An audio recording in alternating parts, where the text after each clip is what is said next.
So you know how for the last couple of years the authoritarians have given us absolute crap with regards to the COVID pandemic? I mean, as if having to deal with a pandemic itself isn't bad enough, we had them telling us, no, forcing us to do things a certain way. You can't have masks. You have to wear masks. No, don't take the Trump vaccine. You have to take the vaccine. You have to take 6 boosters. You don't get to see your loved ones. You have to lock down. You know, all the stuff they insisted was necessary for the pandemic that didn't work. That many of us said wouldn't work. And that put us through 2 years of absolute hell. One of the worst offenders outside government was Brown University professor Emily Oster, who now wants an amnesty for all the bullies who put us through all of that. Just check this part out. In April 2020, no one got the coronavirus from passing someone else hiking. Outdoor transmission was vanishingly rare. Our cloth masks made out of old bandanas wouldn't have done anything anyway. But the thing is, we didn't know. Yes, we did! I said a long time ago here that handkerchiefs weren't going to do anything. Surgical masks, at best, would help prevent you giving someone else COVID, but wouldn't prevent you getting it. The N95 masks were the most effective, but most of us didn't have access to the face seals needed to properly wear them. And even if we had, there are all the other ways of getting COVID, so at best you're only cutting your chances in half. And how many people said from the start that it was ridiculous to ask us to wear masks outdoors? Schools in the U.S. were closed for too long. The health risks of in-school spread were relatively low, whereas the costs to students' well-being and educational progress were high. The latest figures on learning loss are alarming, but in spring and summer 2020, we only had glimmers of information. Again, how many of us were saying from the start that this was a bad idea? She even goes on to acknowledge that there were people on both sides of the debate. Okay, so why did your side get to win by default? And why did you get to ignore all the downsides we were pointing out from the start, including the social costs, increased depression, anxiety, isolation, and all sorts of other problems? Because you people got so paranoid about COVID that no cost was too great if it stopped even a single COVID death. And check out the irony of this bit. Obviously, some people intended to mislead and made wildly irresponsible claims. Remember when the public health community had to spend a lot of time and resources urging Americans not to inject themselves with bleach? That was bad. Misinformation was, and remains, a huge problem. You mean like the misinformation you're still pushing? The bleach, if you recall, was hydroxychloroquine, a safe generic drug used to treat malaria. There's good information about it being an antiviral, and the CDC's website even listed it as a potential treatment for COVID. Then Donald Trump mentioned it. Even though he said nothing that wasn't on the CDC's website, you people hit the roof, saying he was telling people to inject bleach because the bleach for aquariums has HCQ included. It got so bad that, if you recall, the WHO put a stop on even studying HCQ to see if it would be effective. Then they all jumped on one single study showing that HCQ was hideously, fatally dangerous to COVID patients. A study that had to be retracted because the data was fraudulent. And studying a potential treatment was stopped in its tracks. And you want an amnesty? Here's what she says about people like us. The people who got it right, for whatever reason, may want to gloat. We don't want to gloat, Oster. We want some damn good assurances that this will never happen again. We're not jubilant. We're pissed off. In the face of so much uncertainty, getting something right had a hefty element of luck. Well, all I had to do to be right was to follow the science. You know, like you people kept insisting we do. And it still shows, even in her rhetoric. Moving on is crucial now because the pandemic created many problems that we still need to solve. Student test scores have shown historic declines, more so in math and in reading, and more so for students who were disadvantaged at the start. That's not a problem created by the pandemic. That's a problem created by stupid policies. And funny how she's asking for an amnesty while not acknowledging all the stuff she got wrong. The only time she talks about herself was to mention the time she finally said we need to reopen schools. Look at all the damage that's been done.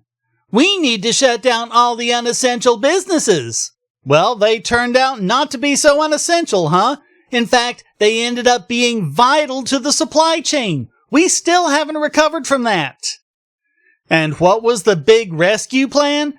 Government printing money, creating the inflation we're having to deal with right now, which anyone who understands economics was saying at the time would happen. Hey, wait a minute, Oster. Aren't you a professor of economics? What about all the people who made all the graphs and showed all the data that demonstrated all along that the lockdowns were doing absolutely nothing to stop COVID? You people still insisted on them, even though the states with the heaviest lockdowns had the poorest performance, with the biggest hit to their economies and the highest death rates from COVID. And when we spoke out against it, you called us selfish, granny killer, fascist, white supremacist, every name under the sun. You ignored the warnings about the mental health effects. You ignored the warnings about the effects on children. You ignored the warnings about the effects on the economy and jobs and small businesses.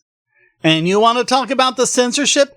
I still haven't recovered and might never recover from the hit my channel took just from talking about one potential treatment, which I can't even mention without losing a significant portion of my livelihood, so I'll just call it I-9. That's more accurate than what you people called it, which was horse dewormer. I was censored, temporarily shut down, and lost viewers and subscribers permanently because I made a video where I just read out a peer-reviewed article on I-9, summarizing all of the findings on it for the last several decades. And somehow, reading out the peer-reviewed science is medical misinformation. One thing I can't help but notice, remdesivir and Paxlovid are just fine to talk about, even though they have serious side effects and adverse events. Funny thing, they're patented, and the pharmaceutical companies stand to make a lot of money on them, whereas HCQ and I-9 are generics.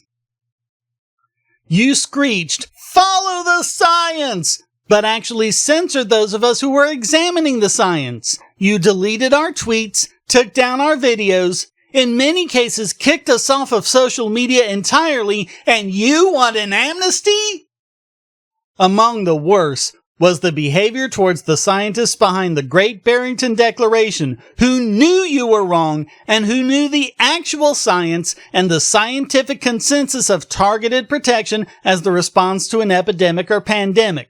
You censored that, deliberately mischaracterizing it as letting the virus run wild, and called it dangerous, unethical, mass murder, and even eugenics, fascism, and white supremacy. You do not get an amnesty for that! Especially since you fearmongered and said that this approach might result in 1 million deaths from COVID, when the actual result so far is over 6 million, not counting the deaths attributable to the lockdowns and other policies. And all that includes really important things too, like the possibility that COVID happened because of a lab leak instead of a zoonotic transfer. I'll tell you one thing, if this video is censored, you certainly won't be getting any amnesty from me. You weren't just wrong. You weren't just understandably incorrect because you didn't know. The legal definition of actual malice is You knew or should have known that your information was incorrect, or you acted in reckless disregard for the truth. And no doubt about it, everything you did was actual malice. Because of you, dying people didn't get to say goodbye to their loved ones except through glass or computer screens. Because of you, children didn't get their last chance to hug their grandma. Because of you, women had to go through childbirth alone.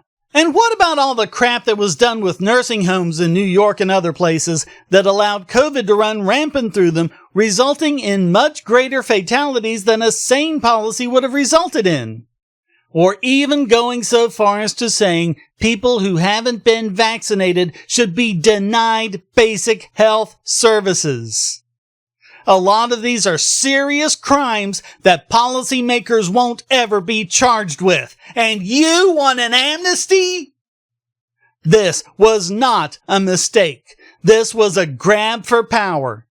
2 weeks to slow the spread ended up being 2 years of our lives, with politicians showing no signs of ever giving up the power they grabbed, the absolute intrusion on our rights, and the adverse consequences to our economy and our health. The thing about an amnesty is, it won't do anything to encourage these authoritarians not to do it again the next time there's a problem. All it will be telling them is that it's effective at giving them the power and control that they crave, and they won't ever face the consequences of it. We don't need amnesty. We need accountability. The people who did all of this crap need to be held responsible. And we need to make sure that nothing like this ever happens again. Because there will be another pandemic. It's not a matter of if, but when. When that happens, we need to make sure we follow the real science, because if we don't, the consequences could be even more drastic. Can we please, just this once, learn from history